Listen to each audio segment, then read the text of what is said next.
जी, नमस्ते sir. First of all मैं बोलना चाहूँगा कि it's a fan boy moment for me कि मैं आपसे बात करने का मौका मिला है। मैं अपने आपको सर पहले इंट्रोड्यूस करना चाहूँगा। मैं एज़ अ जनरल सर्जन अभी बिहार में काम कर रहा हूँ, औरंगाबाद ज़िले में। मैं इससे पहले बिहार में जन्म हुआ है मेरा, कभी रहा नहीं हूँ। मैं ये शुरुआत हुई सर इस कहानी की 2 साल पहले। मैं गुजरात में काम कर रहा था, गुजरात में मैं पला-बड़ा भी हूँ। तो मैंने देखा कि कोविड के समय पे यहाँ पे लोगों को बहुत जूझना पड़ा, बहुत त्राही मचा हुआ था यहाँ पे। मैंने वहाँ बिहार जॉइन करने की कोशिश की, लेकिन समहाउ जो वैकेंसी निकला उसमें मैं सेलेक्ट नहीं, मैं आ भी नहीं। लेकिन फिर मैंने निर्णय किया कि मुझे यहाँ पे आना पड़ेगा अपनी नौकरी छोड़कर। मैंने वहाँ से अपना नौकरी छोड़ा, बिहार में आ गया। बिहार में काम तो मुझे मिला नहीं, लेकिन 6 महीने में लोगों के बीच में रहा, चीज़ें समझी। उससे लकीली अभी मुझे नौकरी मिल गई है, गवर्नमेंट सेक्टर में हूँ, गवर्नमेंट हेल्थ सेक्टर में जॉब कर रहा हूँ एज अ सर्जन। और यहाँ की समस्याओं का मुझे पूरा समझ में आ रहा है, क्या है, कैसे है, क्या कमियाँ हैं, और वही दूर करने की कोशिश कर। मेरा एक मैसेज और रहेगा सब बाकी साथियों को जो सुन रहे हैं, कि सबसे पहले तो हमें त्याग करना पड़ेगा। मैंने अपनी नौकरी छोड़ी है। मैं 2 साल पहले कौन सी गाड़ी लूँ, कौन सा घर लूँ, ये सोच रहा था, लेकिन आज मैंने त्याग कर दिया कि मैं ना कभी गाड़ी लूँगा, ना कभी कोई घर। तो मेरा है, आप सबसे अनुरोध है कि आप सब त्याग कीजिए, बिहार आइए, बिहार की जो गर्व है उसे महसूस कीजिए और सबको कंट्रीब्यूट कीजिए इसमें। और सर मेरा सवाल ये रहेगा कि सर शराबबंदी जो है या लिकर प्रोविजन लॉ जो है, ये बिहार में पूरी तरह फेल है। मैं गुजरात में पला बड़ा हूँ, मैंने गुजरात राइट देखा है, अर्थक्वेक देखा है, सभी कुछ देखा है। गांधी जी की अपनी जमीन है, अपनी भूमि, ये जन्मभूमि है, लेकिन उसके बावजूद वहां पे इतने सालों से मैं देख रहा हूँ कि ये लॉ जो है सर वहां भी फेल है। तो ये लॉ जो है सर पूरी तरह अगर सारी जगह फेल है, बिहार में रेवेन्यू का कोई सोर्स नहीं है, और यहाँ पे जो है एक जुडिशरी पे बर्डन बना जा रहा है, जो केसेस यहाँ पे लॉन्च हो रहे हैं, तो क्या ये सही रहेगा कि हम इस चीज से छुटकारा पाए और इस चीज को लीगल कर दें? देखिए, आप सबसे पहले तो आपने जो अपना अनुभव साझा किया वो सबके लिए प्रेरणादायी है और आपका साधुवाद और आपको धन्यवाद। मैं जो बार बार कहता हूँ, सही लोग, सही सोच और सामूहिक प्रयास, तो आप जैसे लोग उसका एग्जाम्पल हैं कि अगर सब लोग मिलकर प्रयास करेंगे तभी बात हो सकती है। कोई एक व्यक्ति बाहर से आकर आपका भगवान बन नहीं सकता है कि आकर वो ठीक कर दे। सब मिलकर प्रयास करेंगे तो स्थिति सुधरेगी। जहां तक प्रोहिबिशन का सवाल है, मैंने अपने लिए थोड़ा सा रखा है कि भाई जब तक मैं बिहार में कुछ महीने ना गुजार लूं, लोगों से बात ना कर लूं, लोगों से जाकर मिल ना लूं, तब तक किसी स्पेसिफिक मुद्दे पर, चाहे वो स्वास्थ्य हो, शिक्षा हो, प्रोहिबिशन हो, लॉ एंड ऑर्डर हो, रोजगार हो, उस पर कमेंट अभी नहीं करना चाहता हूं। कि मेरी एक समझ है, जो समझिए कि एक तरह से सबकी होती है, डेस्क रिसर्च से, पेपर पढ़ के, बात सुनकर। आप लोग तो जमीन पर हैं, मैं जमीन पर नहीं हूं।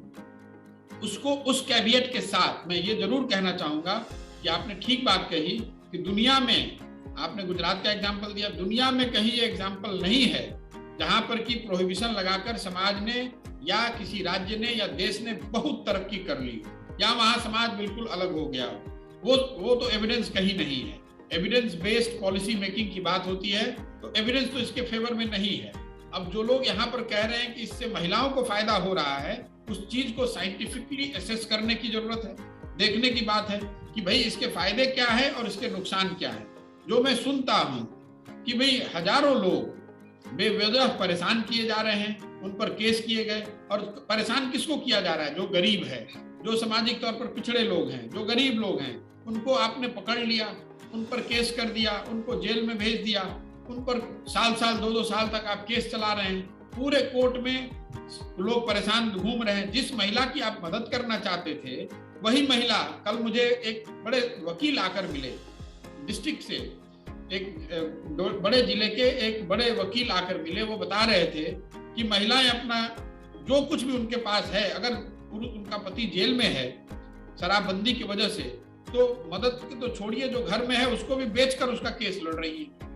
तो मुझे पता नहीं है इससे महिलाओं का कितना फायदा हो रहा है, कितना नुकसान हो रहा है। इस चीज को समझने की जरूरत है। लेकिन एक बात जरूर जो दिख रही है, बिल्कुल जिस पे कमेंट किया जा सकता है, कि पूरी की पूरी सरकारी व्यवस्था सिर्फ और सिर्फ प्रोहिबिशन लगाने, उसको छुपाने, उसको दिखाने, उसको डिस्टॉर्ट करने में लगी हुई है। कोई उससे कमा रहा है, कोई उसको रोक रहा है, कोई उसको बढ़ा रहा है, और बाकी सारी जो प्रायोरिटीज हैं, बाकी सारी जो प्राथमिकताएं हैं, वो पीछे चली गई हैं। अब जो थानेदार है वो पूरे टाइम इसी में बैठा हुआ है कि प्रोहिबिशन को रोके कैसे, प्रोहिबिशन को छुपाए कैसे, प्रोहिबिशन का उल्लंघन करने वाले से निपटे कैसे। तो इससे सरकार की जो प्राथमिकता है कहीं ना कहीं उस पर तो निश्चित तौर पे असर पड़ा है। दूसरी बात जो ये बताया जा रहा है कि गांधी जी का ये ऐसा कहना था, बिल्कुल मैं आपके माध्यम से जो साथी जुड़े हुए उनको बताना चाहता हूं, गांधी जी ने कहीं पर भी स्टेट लेड प्रोहिबिशन की बात नहीं कही है। गांधी जी ने ये नहीं कहा कि स्टेट ने ये लॉ पास कर देना चाहिए कि सबको शराब पीना बंद कर लेना है। उन्होंने ये जरूर कहा कि समाज में शराबबंदी को लेकर प्रयास होना चाहिए, लोग अच्छा जीवन जिए, सादा जीवन जिए, वो वेजिटेरियन खाना खाएं, शराब न पिए, कई तरह की इस तरह की जो सोशल रिफॉर्म की बात है वो उन्होंने कही, लेकिन वो सामाजिक प्रयास के तौर पर कहा, गवर्नमेंट मेजर के तौर पर नहीं कहा। तो जो सरकार ये दावा कर रही है कि हम गांधी जी की बात को बढ़ा रहे हैं, वो बिल्कुल सिरे से झूठ बोल रही है, गलत बोल रही है। जहां तक इसका व्यक्तिगत प्रभाव है, लोगों के जिंदगी पे जो प्रभाव है, जैसा मैंने आपको कहा, इसको समझना पड़ेगा, नीचे देखना पड़ेगा। रेवेन्यू लॉस तो एक बात है, लेकिन इसकी वजह से जो सरकार की प्राथमिकताएं बदल गई, जो पूरा सरकारी तंत्र जो उसको स्कूल चलाना चाहिए था, जिसको लॉ एंड ऑर्डर देखना चाहिए था, जिसको अस्पताल बनाना चाहिए था, जिसको अस्पताल की सेवाएं देखनी चाहिए, तो सब प्रोहिबिशन में लगे हुए। रेवेन्यू का लॉस तो ठीक है भाई, रेवेन्यू लॉस से अगर कोई बहुत अच्छा चीज हो रहा है तो रेवेन्यू लॉस को एक बार को बर्दाश्त किया जा सकता है, लेकिन रेवेन्यू लॉस हो रहा है, उसके बाद कुछ फायदे भी नहीं हो रहे हैं, और समाज का एक बड़ा तबका जिसका क्रिमिनलाइजेशन हो रहा है, जो लोग इस अवैध, जिसको बूट लेगिंग कहते हैं, जो अवैध शराब के धंधे में लगे हुए हैं, उनका क्रिमिनलाइजेशन हो रहा है।